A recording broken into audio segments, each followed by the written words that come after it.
Hello, hello. We'll get started here in just a minute.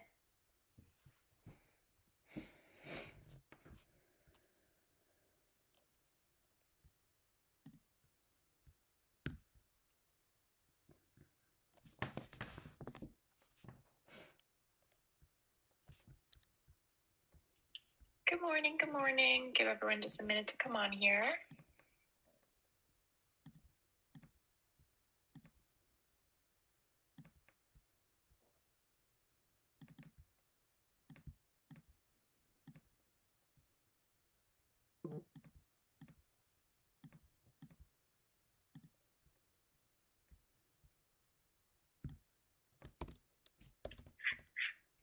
All right, let's get going. Hi, everyone. Hello, hello. Welcome to Glossy's weekly LinkedIn Beauty Debrief. I'm Lexi Lebsack, West Coast correspondent here at Glossy, and I'm here with a couple of my colleagues, Jill Manoff, Glossy's editor-in-chief, Tatiana Pyle, managing editor here at Glossy, Sophia Steglinska, who is our international reporter, and Courtney Marabella, our senior social media and audience manager. Hello, everyone. So excited to welcome everyone to our beauty debrief. As I'm sure everyone is aware, the Met Gala was on Monday, and our social media feeds are still full of the best looks, or at least mine is. Truly the red carpet that keeps on giving, and I'm really excited to talk about it today. So today on the beauty debrief, we're going to have a little fun and talk about our favorite beauty looks and maybe some dresses too, and walk through some of the more noteworthy partnerships that we saw. A lot of these included the sponsorship of artists for hair, skin, makeup. And each year, I'm curious as to sort of what you guys think here, and anyone listening as well, of course, super interested in hearing from you. But each year, I'm sort of curious if it's really worth it for the brands to sponsor beauty looks at something like the Met Gala. And when they do, which of course we'll talk about some of them, but when they do, is there really any guarantee that there will be any kind of return on their investment? So, little background here. The theme, of course, was Sleeping Beauties, Reawakening Fashion. And basically, this was the celebration of fashion, clothing, accessories that were so fragile that they can't ever be worn again, and thus sleeping in the costume archives. And the dress code was called the Garden of Time. And this was basically, from what I saw, sort of interpreted as works of fleeting beauty inspired by land, sea, and sky. So let's get into it. I'm really excited to hear what you guys think. Let's jump into the looks. Jill, Sophia, Tatiana, Courtney, let's start with our favorites. Who did we love? What did you guys think about the Met this year? It was so fun. I don't know that anybody really in particular stood out as a number one favorite, but I will have to give an honorable mention to Zendaya, of course, who was one of the co-chairs of the event and had a wardrobe change. She wore two gowns, both by Galliano, and also what I thought was super impressive on the beauty front is that not only did she change clothing, she changed her whole beauty look, mostly in terms of her makeup. I just thought that was an extreme jump, going from this very kind of 1920s, very deep, very almost black lip, very dark eye makeup, or deep colored eye makeup, and then changing to almost like a nude lip, very light pink, more feminine look. So, I mean, she's got quite the team behind her. I thought that was impressive, and it was entertaining to see these transformations in the matter of minutes. Yeah, I agree with you. I have my notes here, and Zendaya is also number one for me as well. It was so fun and thoughtful, and it actually took me a little while to figure out who did her makeup.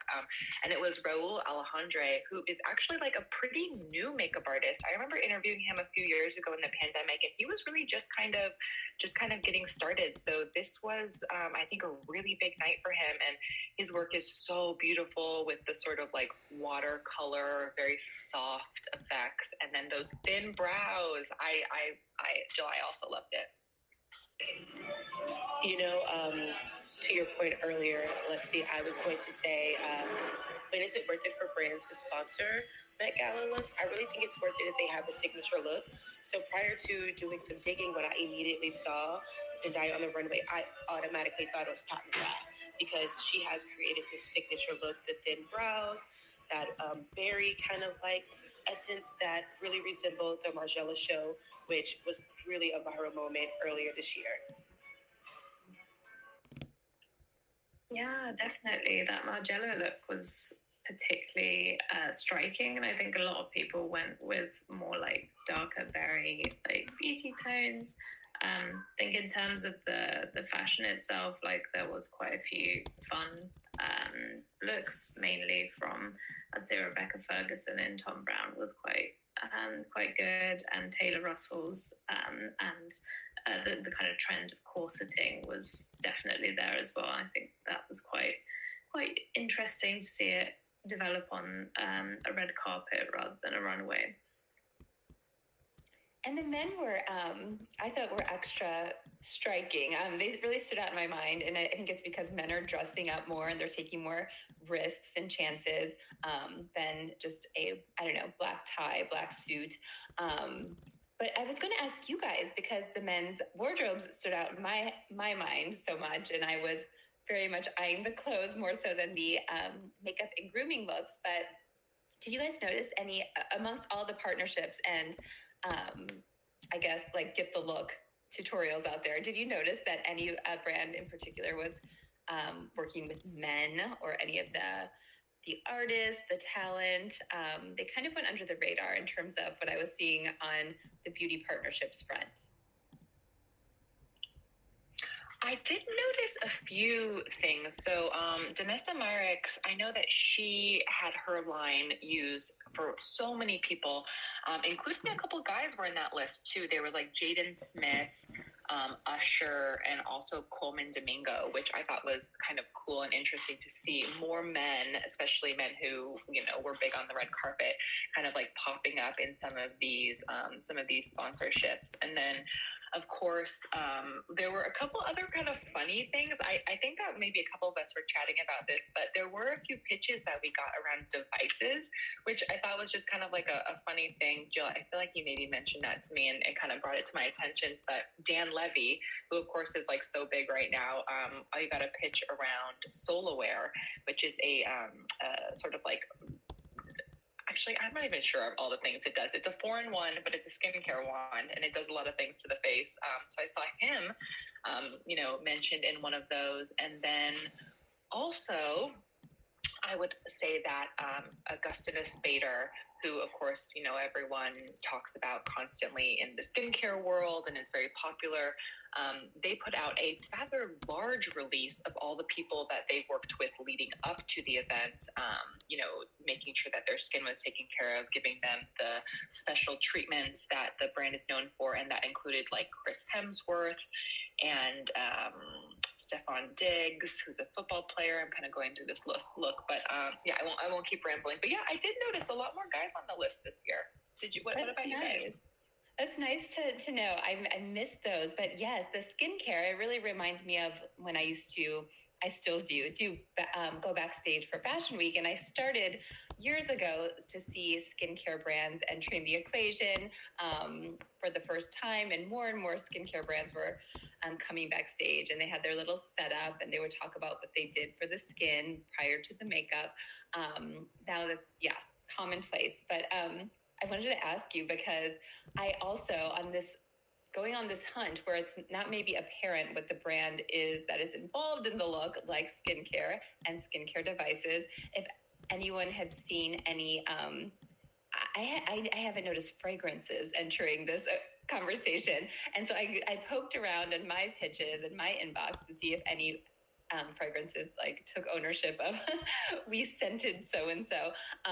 The only thing that I happened to see on my end was I get the look with Penelope Cruz for Lancome, and it said, like, to get the look, it said fragrance, spray, Lancome, Trésor, blah, blah, blah, for treasured moments on the neck, behind the earlobes, and on the wrists. But that was the only of its kind that I saw. How about you guys? Oh my gosh, that's funny. I feel like that's such a stretch. That seems so silly to me to be like, well, she's wearing this. Although, of course, I'm sure she was because she's a, an ambassador. But no, I actually hadn't even considered that. But no, I hadn't gotten any fragrance ones.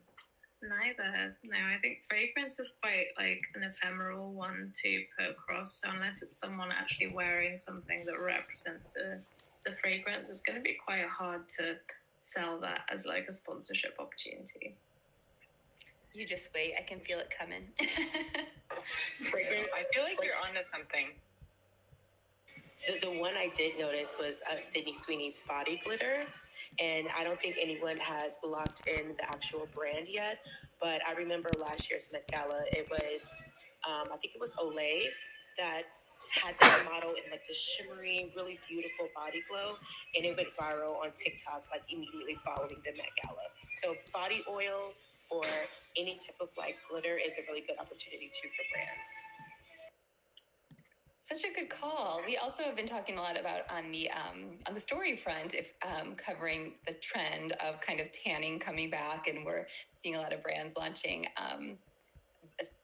self tanning products, more glow drops, all of those things to create a bronzed look. And I also didn't see any of that, but I don't know that I saw necessarily a lot of bronzed people. Maybe tanning isn't back on the red carpet. Just IRL. Yeah, no, you're right. I didn't really see that many people sort of with like faux tans or like very glowy skin either. I feel like, I don't know. I'm curious as to what you guys think were like the big trends. I feel like for me, it was sort of like this, almost like this juxtaposition between like all of the like very gothy, heavy looks, which I really, really enjoyed. And I just love seeing that kind of stuff on a red carpet because it's just so fun and so creative and artistic. And then also this sort of like light and airy, whimsical sort of like Ariana Grande look. Those were, I think, like the two main ones. And then very long hair. Everyone had very long hair, I feel like. So fun. I saw that as well. I took kind of that dark look. It reminds me back of when I kind of did consumer content, and we always would call kind of this transition to a kind of a feminine yet dark and gothic look. We would always call it dark romance. Like that's how we always how that trend was trend was labeled. And it reminded me of like maybe people taking this trend of that involves florals and thinking like, I'm going to do this in a way that's less expected, where it's kind of like that whole Devil Wears Prada, like florals for spring, groundbreaking, but like they're still like, they're taking part in this trend. It's still feminine. It still kind of speaks to this vibe. I loved that. I also loved blush. Like there was a lot of very like statement blush. You saw it on everybody from, I butcher her name every time, but Ayo Edebiri, and also Nicole Kidman. There was a lot of flowers in the hair that I saw. Obviously Kylie Jenner, Kelsey Ballerini, Zendaya with her second look with like basically a bouquet on her head. And then what else did I see? There was definitely one more that I was thinking of. It is not coming to mind, but anyway, those are two that I thought of. Yeah. Flowers in the hair. Oh, Zofia, sorry. Oh, no, go ahead. No, go ahead. Zoom life. Yeah, the blush aspect was definitely big, and I think that, considering the popularity of brands like Rare and their new beauty blush, I think it's kind of a growing trend right now that youthfulness is still something that a lot of celebrities kind of want to go for, and it's kind of hard to mention the red carpet without mentioning Ozempic and kind of which celebrities might have been on that for this red carpet, but I'm suggesting that that's also probably been a bigger help. Not quite sure if that would be a beauty category or not, but it definitely seemed to have showed up with so many different celebrities this time. I also saw the blush, and I feel like I can't remember where I heard this, but I feel like the last few days I've actually been hearing quite a bit about how, like, little quotes from artists in articles or on social about how blush is the new bronzer. So I feel like, Jill, you're really, like, picking up on something there. Very, very, very true. I love some blush. I hope this is the hot trend, as opposed to a red lip. That just doesn't work on me. But it's interesting. Did you guys also hear that Doja Cat, the towel on her head was Crown Affair? I thought that was interesting because I actually heard it from one of our coworkers. And again, speaking to the sponsorship, the partnership opportunity and what it does for a brand, like, I even like Googled it and didn't find that right away. Like, it wasn't apparent to me during the event. I hadn't seen it covered really in a loud way, and I had to kind of go looking for it to verify the facts. But if that's true, that's awesome. Yeah, no, that's so funny because I follow the founder, Diana Cohen, and I was sort of like live watching her realize it was her towel. And she had first posted something and said, like, oh my gosh, I think this is a Crown Affair towel. And then later she was like, it's confirmed, it's a Crown Affair towel, which is kind of funny, but I love what Doja Cat did. I think it was so fun and so cool, and she got so much press for it. If she had just like showed up in that wet, like sort of clingy dress and the makeup, which honestly was also very cool, I feel like she would have gotten some press. But she got so much press because of the two looks. I think it was so fun. And all the meme opportunities, comparing it to Carrie Bradshaw on her birthday. I love that. Oh, yes. Oh, I didn't even see that, but it's so true.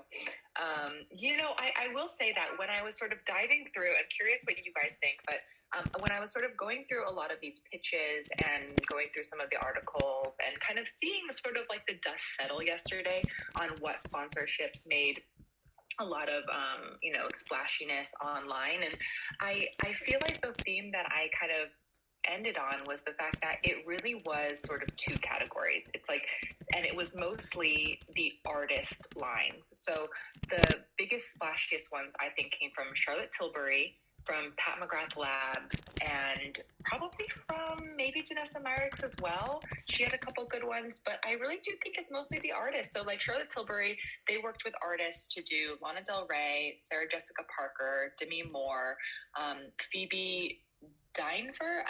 I'm not saying her last name right, but she looked so cute in that pink look. And then Emily Ratajkowski. So I feel like all of those girls, women, got so much press, got so much attention, and their looks were just like absolutely stunning.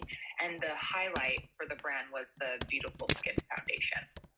So we kind of see this like halo effect across all of the different social medias for the artists, which included like Christopher Buckle, who's huge, Marcelo Gutierrez, who's also huge, Elaine Offers. So I think that was sort of one example of how brands can really do it right. And then we sort of see this also mimicked with Pat McGrath Labs, who did Doja Cat, Tyla, Bad Bunny, and Pamela Anderson, as well as Gwendolyn Christie. So I don't know. I feel like those were the big successes for the sponsorships, but curious what you guys think. Yeah, it's interesting. Go ahead, Sophia. Oh, sorry. I think it definitely seems more like a celebrity makeup artist moment than potentially like a brand moment. A lot of the times, this is kind of accompanied by Instagram kind of reels and like loads of other different types of content before the event ceremony, kind of putting together the look, what products we used. And I feel like that plays better into a celebrity makeup artist who might be more comfortable with that kind of format. Whereas I think for brands, it might be a little bit more, it comes off a little bit more kind of promotional if they're just highlighting the products that were used in that particular look. So I think maybe it just gives it a little bit more of an organic feel when it's a celebrity, and therefore they might profit from these kind of partnerships more than others. Definitely. And it would be hard to maybe compete for a beauty brand in terms of the resulting buzz to compete with one of these fashion brands where that's obviously like the dress. It's still kind of everything. I was checking back. We received some exclusive data immediately following the red carpet from Hudson, and I did a little story about it, but they gave me the 5 kind of buzziest brands of the night based on buzz across social channels, engagement, likes, conversation, and interesting to see. Well, no surprise that the top 3 are all fashion brands. It was Tommy Hilfiger and Vivienne Westwood and Schiaparelli, but the number 4 and number 5, they weren't, I guess, traditional fashion brands. They were jewelry brands. There was David Yurman and Jacob and Co. And I don't know, I see that there's opportunity there. I think I started to poke around at the brand's strategies and how they were like leveraging their presence on the red carpet and how they kind of fueled the buzz. And it seems to be more, I guess, kind of user-generated content. The buzz by fans of the brand was more so what was fueling it. So anyway, interesting. It'll be interesting to see if any of the brands, the beauty brands, kind of rise to the top in that conversation. Yeah, I agree. I think it's almost like you kind of like, it's so much more of a sure thing when you're sponsoring from a fashion or accessories or jewelry or any of that. It's like we had so many hair sponsorships, for example, in our inboxes. I know there was, there were just a lot of things going on. Tresemme, Fido, JVN Hair, Aveda, Living Proof had a whole list of people, included Zendaya and Demi Moore and Carly Kloss. But it's like, how do you ensure that, you know, the hair look will get any attention? So obviously Zendaya looked amazing, and we spent a good amount of time talking about her today, and I've been looking at her images and I'm so impressed. But you know, it's like the hair ended up being the, you know, supporting role for the rest of the look. So that sponsorship won't necessarily get a lot of press, even if she is. So I know, I guess it's always just like a gamble for beauty brands. It is. And I kind of see it as like an opportunity that you can tap into the conversation in an authentic way. You're not just creating a meme, like I said. And even if you're just doing the makeup for an after party, we saw a lot of pitches for the after party look. And I'm sure that's a cheaper buy than the red carpet. But to me, I feel like maybe there's value there. And maybe it's just for your own community to be like, to fuel engagement and excitement around the brand, as opposed to kind of a big marketing push to acquire or something like that. Yeah, definitely. And of course, it's also, I feel like something to call out that it must be challenging for brands to sort of navigate this, because you have to, you know, work alongside the artist as a brand and make sure that they're comfortable. And I mean, that's really is like who you're sponsoring, hoping to kind of get that halo effect with the artist. But then the majority of the girls, women that we're speaking about right now, you know, they have contracts. So for example, Zendaya is oh gosh, I just had a fleeting brain moment, but Zendaya has a contract, and so does Kendall Jenner with L'Oreal, for example. Zendaya's Lancome. So Zendaya was, in theory, wearing all Lancome makeup, but you don't really completely know, of course. And then same with Kendall Jenner, who I know a lot of people are talking about today. So we have these existing contracts in place as well that add another wrench into it. Curious, anyone listening, if you guys have favorite looks or any insight or any sort of thoughts on, you know, partnerships and sponsorships around something like the Met. We'd love to hear from you. Just hit the little hand button, and and we'd love to hear what you have to say here. Curious also, you know, about all of the different hair trends. What other hair trends were you guys seeing on the red carpet? I know we talked about. Oh, sorry, Sophia. I know we talked about long hair, but I also saw a lot of really funky short hairstyles, particularly like those deep waves, which are kind of like very 90s-esque, done in a modern way. I thought that was really cool. I believe Doja Cat had that. Sydney Sweeney obviously had that darker, really jet black hair with the bob, which was really cool. And the bangs. Bangs are making a comeback clearly. There were some really cool short hairstyles, I thought. Just as I'm growing out my bangs. No, good point. And I also think on the notion, it's similar to the flowers in the hair. I would just say kind of hair headwear, hair accessories in addition to flowers. There were branches, there were birds. It reminds me, I just listened in yesterday on Net-a-Porter's. I keep quoting this stat. I just think it's so interesting. They were saying they had their seasonal trend presentation. They were talking about what's to come for fall. And they said, like, be on the lookout for hats. Hats are going to be having a moment. They bought into 70 new styles. So I do think that the red carpet in this instance kind of reflects where trends are going. Oh, I love that moment right now. A lot of kind of like fascinators, so like not entirely hats, but just like constructions, which definitely kind of accent the looks. I think there was some from Tom Brown that were particularly kind of effective. But yeah, I'm seeing a lot of kind of a longer ponytails or like longer hair. So I think that is also just to give more drama on the catwalk. You know what else I found really fascinating too? Whereas last year, chrome and really long acrylic nails were the trend, I've noticed kind of a pivot to natural nails, and that's actually a viral TikTok trend. Take it as you want. But I didn't see a lot of nail standout moments either on the red carpet for Met, and you would think with it being floral or like Sleeping Beauty-esque, there'd be some really fascinating designs, but I didn't see many. Good point. Somebody who had the long ponytail was obviously, I mean, no surprise, Ariana Grande, kind of her signature. But she had that cute kind of little flutter. I don't even know how you would describe it, like a butterfly embellishment on her eyes, which I thought was so cute. But yeah, she did have a wardrobe change. She did not necessarily have a beauty change. She kept that consistent throughout the night, through her performance. But I thought it worked with the theme beautifully. Yeah, I thought that worked really well as well. That was really nice, and it's something that I think she's been experimenting a lot with recently. Like, she wears them on tour. It's interesting that I don't think many other celebrities are kind of looking into like face accessories almost as like a beauty accessory. That's such a good call out. That's so true. And I really enjoyed the look too. I thought it was very soft, very ethereal. I'm not personally like a big Jenner Kardashian person. I'm not really big on Kylie, but I have to give it to her. I feel like her 90s prom hair, like smoothed back in that sort of like almost a little bit messy, spiky bun with the flowers.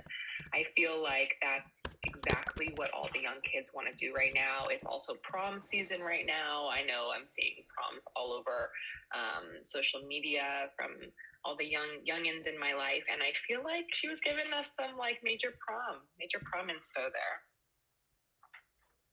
I do too, because I felt like it was aspirational, yet I don't know, you could achieve the look yourself with maybe a more affordable brand with your current hairstyle. Like, it wasn't too out there. So awesome inspiration. Yeah. I also loved going back to Tatiana, what you were talking about with the shorter haircuts. I was loving Mindy Kaling as well. I thought that her whole dress and the color of it and her hairstyle just being like so sharp, I thought that looked really amazing as well. I thought that she kind of like dipped into that trend really nicely. And then I have to say as well, before we jump off here, I know we're about to run out of time, but curious what you guys thought about Lana Del Rey. I feel like she's one of the first people I saw, and I immediately loved the look so much. And then, of course, I thought it was so hilarious as I was watching interviews through the night, her kind of like smacking people that she was standing next to in the face with her large canopy bed that was over her head. Yeah, it was, if you're go all out, if you're going to go, we'll never forget this look. Yeah, so fun. You got to give it to everyone, including everyone who squeezed into a corset. Oh, we have a question from the audience, maybe. But I would just say, anyway, have fun with it. It's a moment. Nothing against these people it's art. It's definitely entertaining. It's something to see. And in this day and age when everything is a social moment, I think that probably works to everyone's advantage. Everyone involved, including her hairstylist, her makeup artist, like everyone got more attention for that. Yeah, definitely. All right, we just got another minute here. If anyone has a comment or a question or anything. I think we saw one hand, but I think it went away. Oh, if we're talking about the outfits and the mechanics, I was thinking about Tyla's sand dress and how she literally couldn't move. There were security guards lifting her up on the steps. I thought that was hilarious. Yes, I saw that on I've already seen so many people mimicking that in various brand videos, like, you know, boutiques or brands I'm following are like in the office yesterday, like doing that move, like carrying each other into the office. I feel like in this age that we're in right now, creating those viral moments can be more powerful than maybe anything you're doing on the red carpet. Yeah, that's what we were missing on the beauty front. Like, maybe how can a beauty brand create a viral moment? I think I don't think that we saw it this red carpet, and that's maybe why I think we did. I think it was Doja Cat. I think it was like the anticipation of stepping out and not really knowing, like, is that the beauty look? Like, is she going to wear a hair towel on her head? And then when she actually hit the red carpet with those just like stunning tears that were like very Euphoria-esque, I think that was kind of the moment, but I don't know. You're right. Actually, I agree. I mean, it was like a little bit, you know, I mean, she obviously did it for the moment, but like, I'm here for it. You're so right. And yeah. good for fun affair. And I also think Pat McGrath is having a year this year. I mean, that Zendaya's first makeup look, like I said earlier, I thought it was Pat McGrath who did her face, but to hear that it was a different makeup artist shocked me. Like, she obviously has a very core look that everyone associates with her. So whether or not she did the actual makeup, everyone knew it was a nod to Pat McGrath in the Margiela show. I'm loving this like 90s, 20s like look too. Sophia, sorry, go ahead. No, I was going to say that's exactly right. Like, it almost feels like self-referential in terms of the Margiela catwalk. But I feel like that's kind of what was happening on the red carpet in general with Lana Del Rey. It was McQueen. I think there's a lot of opportunities to kind of rehash previous hits that have worked on the red carpet through a kind of new iteration. And Zendaya and Lana did that both. Yeah. Awesome. Well, I think this was a really great conversation. I loved chatting about all the looks with you guys. Yeah, this was so fun. All right. Well, thank you all for listening and tuning in with us on our Wednesday Beauty Debrief. This one was a little bit different than our normal one, but I'm glad we got to talk about the Met. Such a fun red carpet. And we will be back next week. So please tune in and check out Glossy for all your beauty reporting needs. All right. We'll talk to you all later.